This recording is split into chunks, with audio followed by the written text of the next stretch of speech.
Congratulations on the win. How do you feel? I feel great, man. It's finally happening. You know, you get to the UFC. You know, the first time that I got here, obviously it was a short notice. I got the L, but I honestly, even though I was in the UFC, I didn't feel like a UFC fighter until you win a bout in here, and I finally got that. So now I feel like I belong, and now I can't wait for the future. Was there any feeling that maybe this wouldn't come, not so much the win, but the fight itself, because there were so many canceled fights? And did you feel like, was there any discouragement about this moment? Yeah, you're always discouraged anytime like a bout falls through, or you're injured, or something medical happens. And 2020, I think, was a crazy year for all of us. I know it was for me. But you know what? I'm blessed. You know, my body got to recover, and we were able to come out, today, put on a performance, and get the win. So that was huge. Was there any part of you that maybe feels like the time away, that that year that you didn't fight, was a little bit of a blessing? You were able to spend some time working on things? Absolutely. It was definitely a huge blessing. As much as, I went through some hardships, and, it was a tough time in moments and everything like that. Everything happens for a reason. I'm blessed. God's carried me through it all, and I'm here.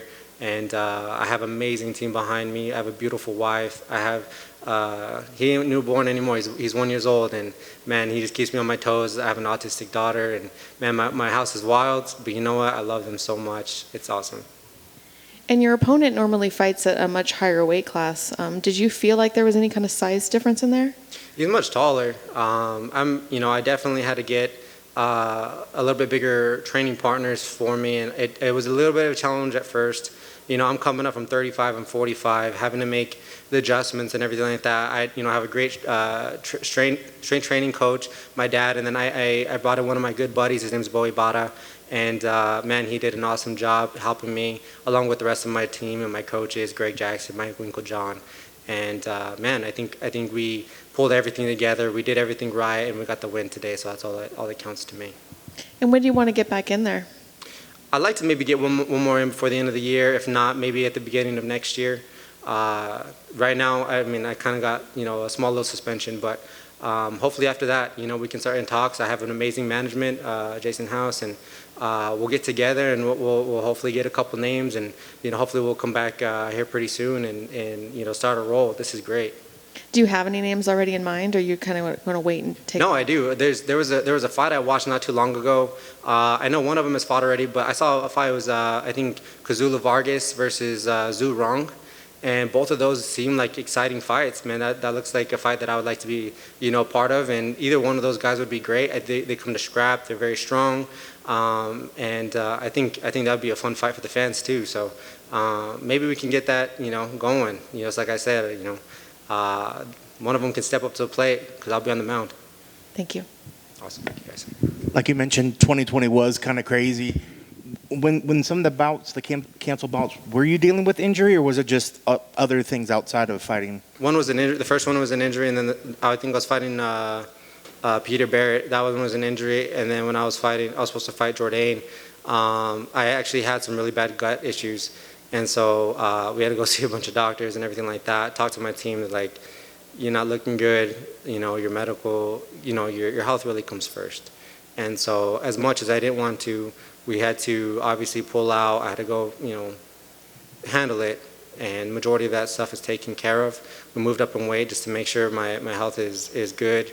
I need to make sure I'm here for my family too. So, we had to make some adjustments, but we're here, we're ready to go, and we're firing on all cylinders.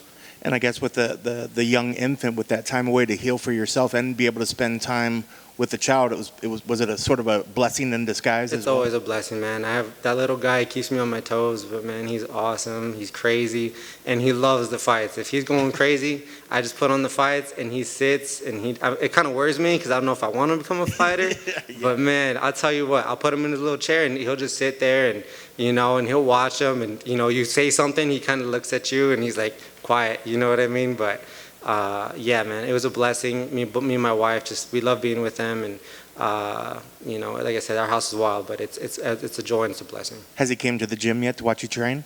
I brought him to the gym. He's helped me hit pads with Wink once. He's very shy. I mean, it's kind of unfortunate with COVID. He's not out and about with people, and people are wearing masks, so he's a little shy. But my coaches got to meet him, Holly and John and all these guys. They got to see him and got to kind of like meet him. And I thought that was awesome because that's my blood. And I'm with these guys every single day, and they punch me in the face, and we become family. And I just wanted them to see him too. So it was a good time. I was going to say, it sounds like by his interest, it sounds like you're going to have a fighter on your hands trying to imitate what Dad does eventually. Please don't say that. Let me do the fight. I'll do the fight. There you go.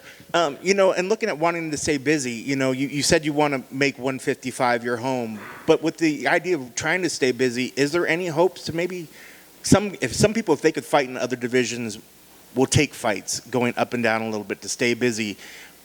Would you be willing to do that to stay active, or are you going all in on 155 because of the health benefits that you feel better and how you operate at that level? As much as it would seem nice to possibly go back down to 45, it definitely does take a lot, and it's a lot of risk. I'm not too sure. I'm scared. I'm more scared of going through kind of what happened with Jourdain and experiencing some of the things that I experienced. So I want to make sure that I'm healthy. So right now, 55 is our target. We're going to continue to stay here. And as long as everything's going well, we'll stay here. If not, then we're just going to reevaluate things, maybe do some adjustments, and then just kind of make those type of decisions at that time. And then jumping back to this fight, what was the game plan going in there for Charlie? The game plan was definitely trying not to stay in his range, but he's so tall, he's so long, it's very hard to kind of know where that's at. It's a gunfight. I mean, I normally put myself in the gunfights. I think those are the fights that people want to see anyway, so I know that I'm at risk. But you know what? The game plan was to either just stay out of that kicking range because that's where he's the most dangerous. So we were just kind of work on the like leg kicks, stuff like that. Once we get past that, work on staying in close, working on those body shots, working on the head shots, and then if the opportunity presented itself to take him down anyways. So the takedowns and all this stuff were going to come at some point. We just we're forced by the nature of this fight, and you just pretty much just run with it, and we were able to regroup at certain times. And we got the job done, but I was able to get in close, take him down, control the whole entire ground game, and coaches were guiding me every single step of the way what to do, and as long as I listened to them, I'm doing pretty well. So it went that way, and it was great. Yeah, it definitely looked very dominant once you got him down on the ground. I thought you were doing some incredible moves. Even a couple of times you're slamming your shoulder into him, and then you were kind of having those sneaky little elbows. Once you busted him up, did you have a feeling that the fight was either going to possibly get stopped by either a doctor stoppage, or did you feel that he was wearing down as every sort of chance that you got him on the ground, you were doing good bits of damage? I knew as soon as I cut him, the momentum was going to shift. Because he did get me, the momentum was in his favor. As soon as I got him down, I'm like, all right, this is kind of 50-50. Let's see what he's gonna do, how he's gonna move. He wasn't moving that great. I could feel him trying to climb up the wall. Coaches were telling him to pull him off, so I tried to pull him off. I just knew my control points, and I knew that as long as I was able to do that, that I could control the positioning. And as soon as I cut him, I could just kind of see it in his face. He wasn't too happy about it, and the momentum shifted. And I went back to my corner, and I just kind of looked in his eyes. I knew he was kind of like just not necessarily out of it, but he just was kind of just like in this awe moment where like, damn, and I was kind of wondering if they were gonna, stop it because there was a lot of blood. They did it, so you know what? We just, go on to the next round. That's okay. We just keep going, and I went back to my corner. They gave me some great advice, and yeah, man, that's kind of the beginning of the end in the second round. So yeah, I just went in my direction. So I need to rewatch the fight. I kind of don't remember a lot. So yeah, it did almost look like he didn't fully recover in between rounds. Like you did a lot of damage. Those shots were doing a lot of great work on him. And then last thing for me, because it looked really quick for us here on the TV, but in the very first round when he caught you with that sort of axe kick, sort of hook kick or something, how quick was that up there? And did it looked like it sort of either was possible a slip or that it kind of knocked your equilibrium a little bit out at the beginning? Yeah, to be honest, he landed. I don't know what landed, to be honest. I mean, I think it clipped me somewhere on the top of the head. It wasn't anywhere near the chin or anything like that. Yeah. So my equilibrium was a little bit off. And when I was able to get my wits, because at first I took a step, I'm like, oh, I'm good. And then all of a sudden the room kind of starts to, have this this little shake to it. And I'm like, all right, well, I need to find a leg. I need to find him somewhere. I need to just, locate him and then, plan the next move. And, his leg was right there. So I was like, all right, we're going to take him down. This is that point. So we're taking him down and just continue to go that direction. And of course I wanted to stand up. Of course I want to do some different things. But my ultimate goal was to get the win. But, my family's going through some tough times right now. And I want to make sure that, I'm able to bring home that win check as well. And hopefully it puts me in line. I mean, I might be the first to get a $50K bonus. I'm not sure. I'm sure there's going to be other great fighters that are going to put up some stuff. But hopefully I'm in line at least.